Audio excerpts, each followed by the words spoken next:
Gracias, señor presidente. Bueno, aparecen los temas cuando deberíamos estar simplemente hoy en el tema de Mocoa y en el tema de Electricaribe. Falsos positivos.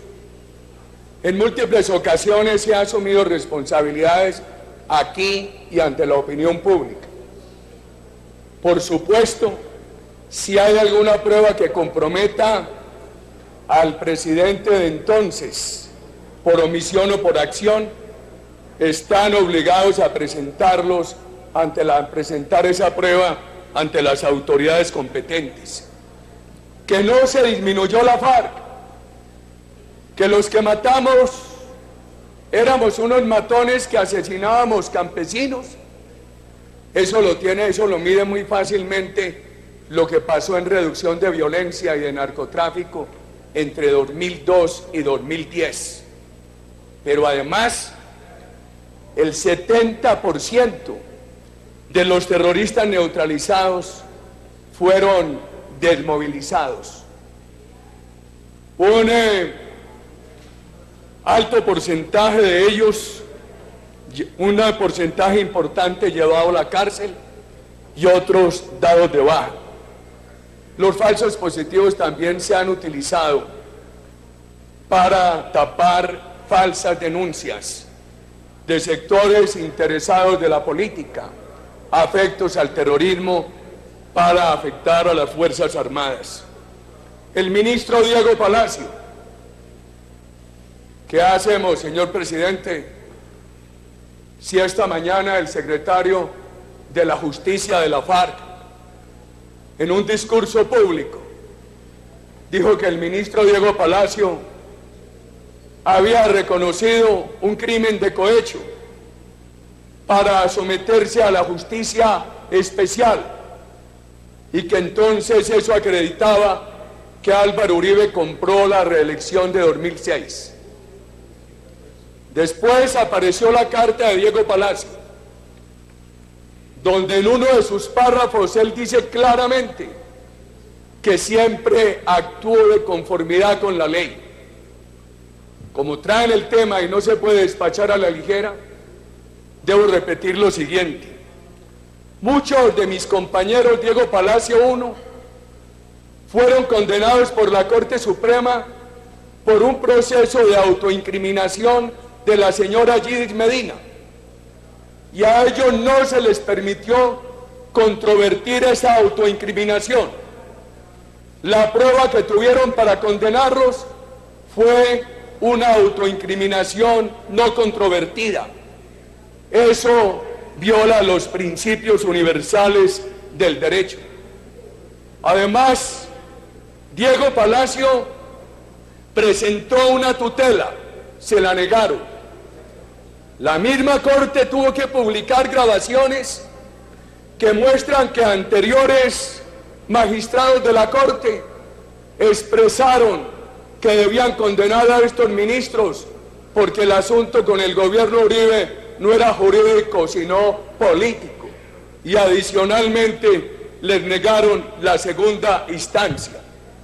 Por esa razón, y buscando recuperar su libertad injustamente perdida, el ministro Diego Palacio ha dicho que se somete a la justicia especial de la FARC, advirtiendo, como se demostró al mediodía en el texto de su carta, que él dice claramente que actuó siempre de acuerdo con la ley, no como lo dijo esta mañana el secretario de esa justicia.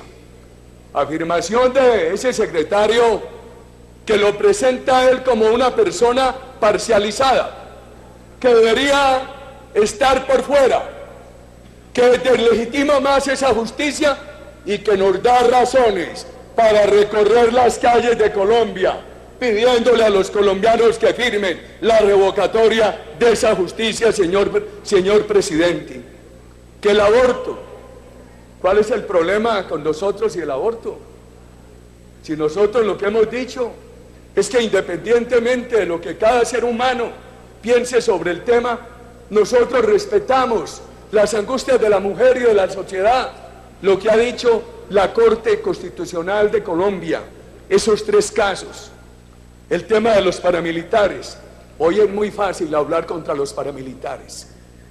Difícil, cuando aquí, a finales de los 80, solamente una borla de quien habla se levantó en este Senado a protestar por el asesinato de Héctor Abad y de Leonardo Betancourt a manos de los paramilitares. A mí me parece que ha habido mucha beligerancia en los últimos años contra Pablo Escobar y contra los paramilitares, los que guardaron silencio en la época. Qué difícil era tomar la decisión que tomé, por ejemplo, de cerrar el aeropuerto Olaya Herrera y de exponerme a todos los riesgos de ser asesinado, como se conoció posteriormente.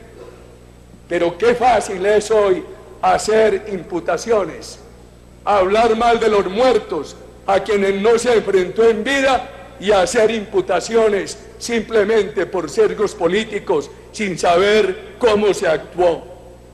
Que el señor Popeye, muchos de los convocantes, empezando por Paola Holguín, que fue en nuestro nombre la directora de la marcha, rechazaron su presencia. Lo hizo quien les habla en los medios de comunicación. Y la directora en Antioquia de la marcha, Claudia Bustamante. Tan pronto el señor alias Popeye hizo presencia en la marcha, lo retiró. Los ciudadanos la acompañaron a retirarlo. Lo único que se dijo es que la policía lo acompañara en el retiro para evitar un linchamiento. Espero que lo que hizo Claudia Bustamante con Popeye y lo que hagan y lo que hicieron otros ciudadanos con él, lo hagan cuando en las marchas de Colombia y en este Senado aparezcan Timochenko y compañía. Sus delitos son igualmente ofensivos al pueblo colombiano, con la diferencia de que unos fueron llevados a la cárcel y otros gozan aquí de impunidad, y quienes han votado por esa impunidad tienen el asomo de criticar a quienes tuvieron el valor de sacar a Popeye. Y lo que sí queda claro es que cuando uno reprasa por qué renunciaron en el siglo pasado Marco Fidel Suárez, el general Rafael Reyes, Alfonso López Pumarejo, Laureano Gómez y aún el general Rojas Pinilla, el caso de Santos es mucho más grave. Debería estar por fuera, y que dejen de hablar en favor de la transparencia quienes lo acompañaron y quienes en fundaciones como la Fundación Arcoíris se han lucrado de los dineros corruptos del gobierno Santos.